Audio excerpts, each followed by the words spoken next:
Court, or hi everyone. Welcome. I'm so pleased to be able to share this morning and these 2 days with you here today. So I have the pleasure of living and working here on Wujak Noongar Boodja. And for those who don't know me, I'm a rehabilitation physician here at Fiona Stanley Hospital. So I work on the other side of campus in the state rehab service in the spinal injury unit. But I also have the pleasure and somewhat daunting role of being the medical advisor to the sustainable development here at the Department of Health as we tackle this challenge on a system-wide level. Like others before me, I would like to start by just thanking Auntie Robin and Trice for their beautiful welcome to country. And the reminder for us all to stop, watch, listen, and tread carefully as we walk together in this journey. Robin spoke of the beautiful time of year this is, as we move from the season of Jilba into Camberang, an awakening. So we see colours, life, and light spread across the land. So for everyone here today, we've seen the sun break the rain of yesterday. And I guess it's a reminder for us all to make sure we connect with nature. Some of these topics are quite heavy, and we understand that nature can be healing and country is healing. So it's a reminder for us all to really connect and get out into that space. So if you're here and you're new to Western Australia, it's wildflower season. So if you have a moment, go out and explore that. So I guess this session today that I have the pleasure of being involved in is a health system session. So strategies for addressing these challenges together. If you're like me as a healthcare professional, you come to this place with a sense of service, a calling to heal, to reduce suffering, and to help where possible.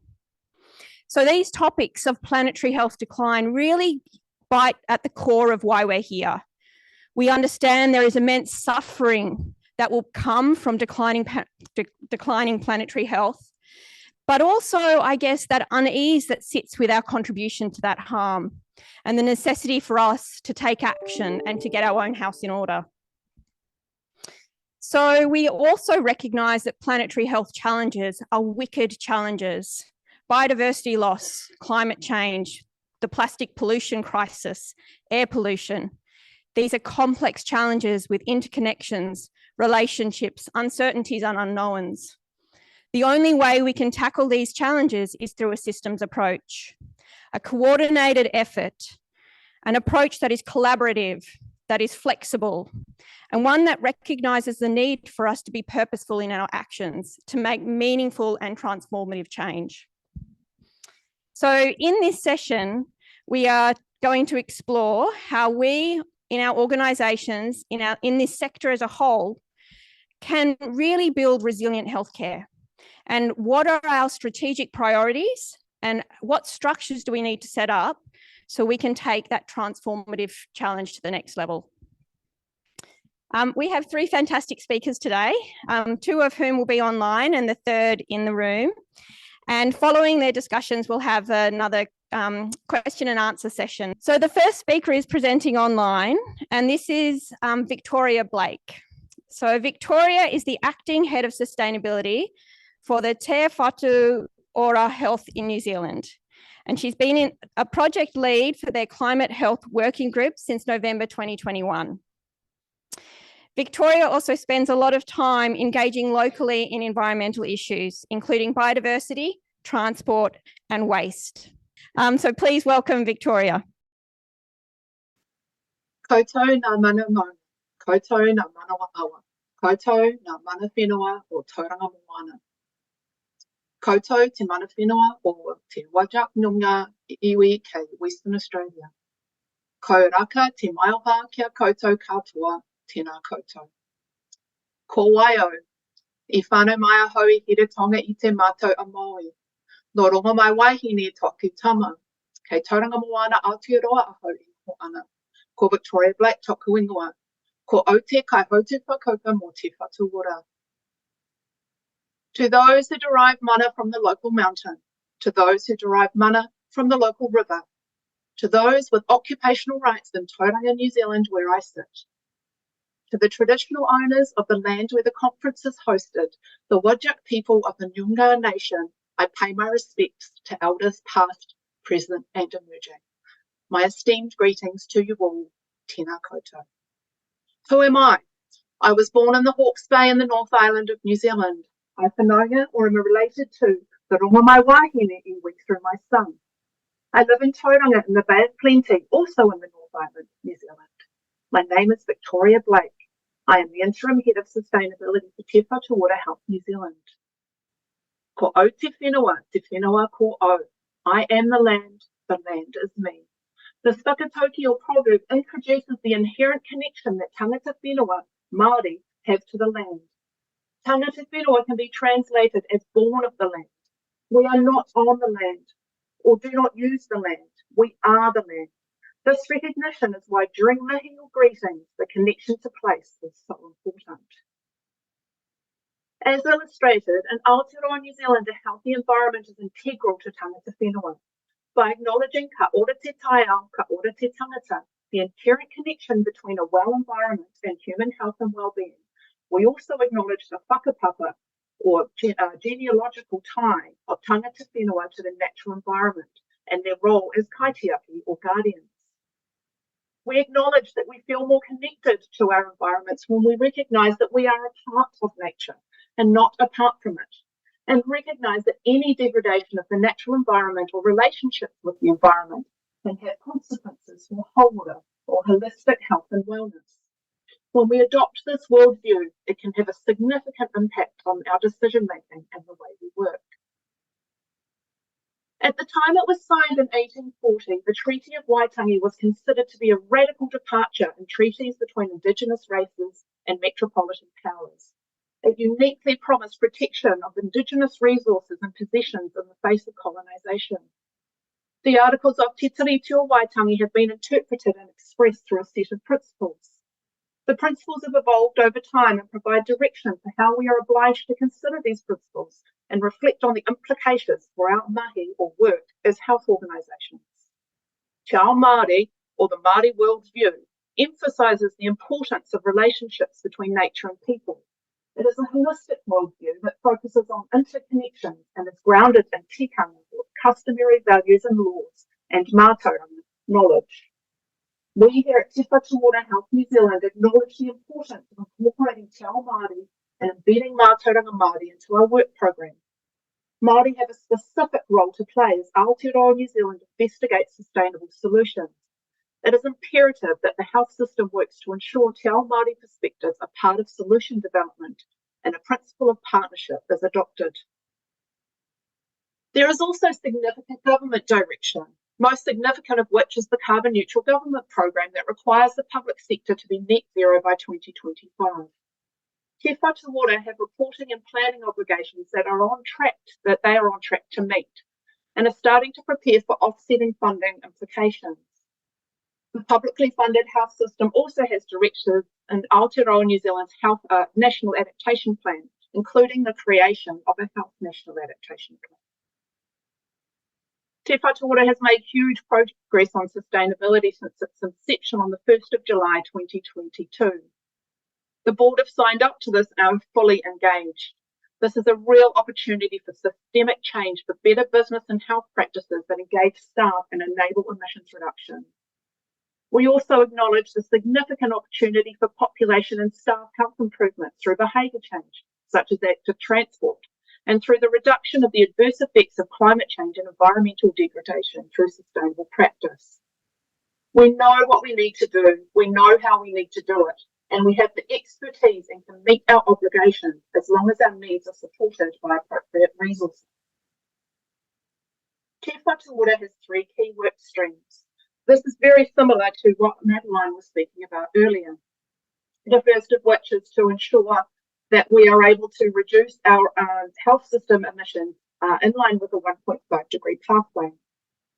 We also need to ensure we're realising co-benefits that include the environment alongside other benefits that we consider in health, such as health, equity, social and economic values. And the third key work stream is around health system resilience and adaptation to ensure we are resilient by planning for and adapting to the impacts of climate change.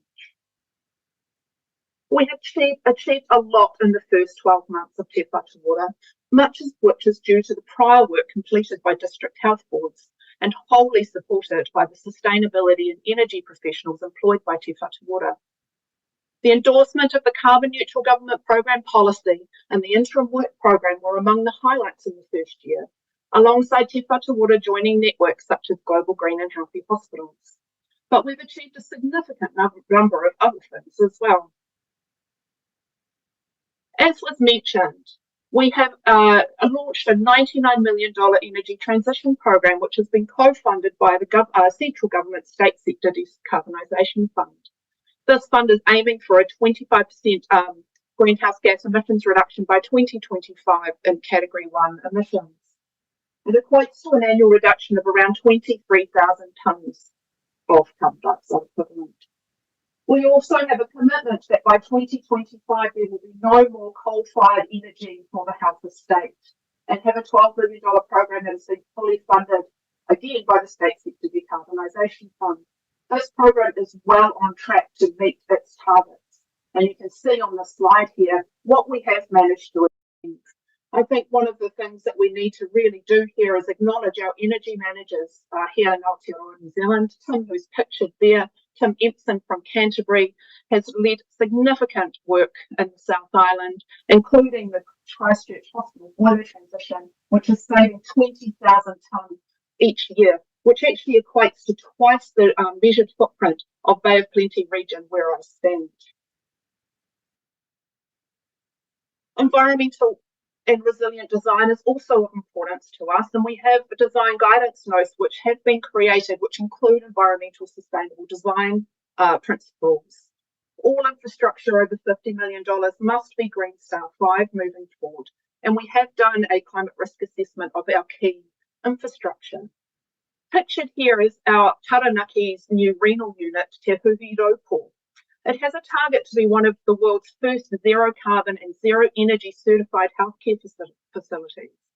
It scooped 5 design awards in a matter of weeks, including being named the winner of the prestigious Healthcare Design Under 25,000 metres squared trophy in the European Healthcare Design Awards of 2023.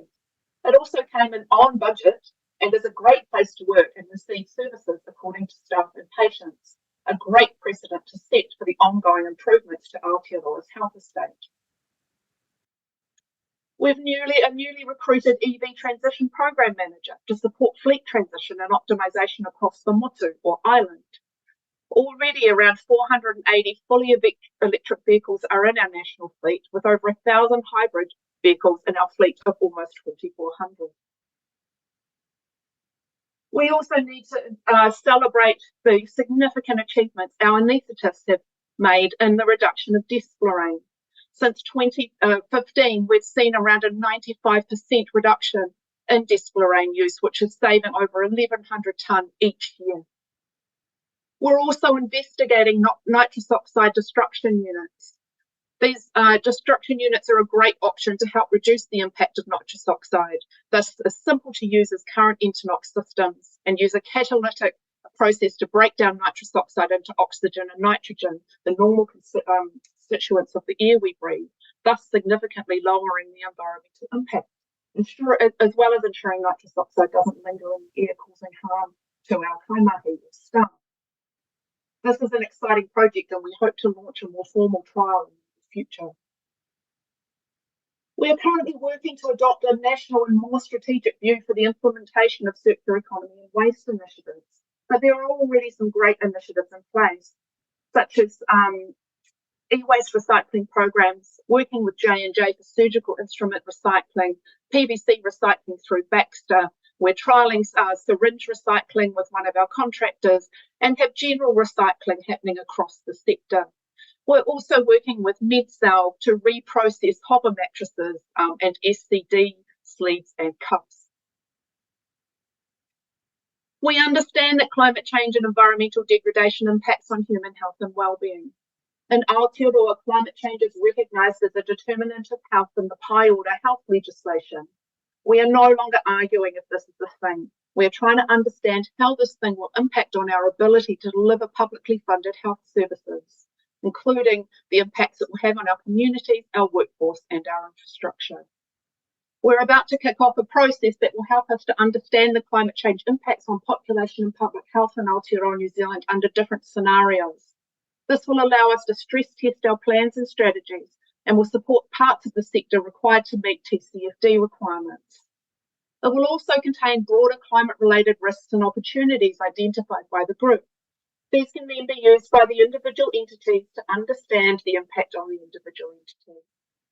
The report might also be used by other sectors, particularly to help them understand the impact on workforce and community resilience. In closing, just a shout out to the most fantastic sustainability team at Te Whatu Water. It takes all of us working together to enable climate action. He waka eke noa, we're all in this together. Ngā mihi nui kia koutou. Thank you very much.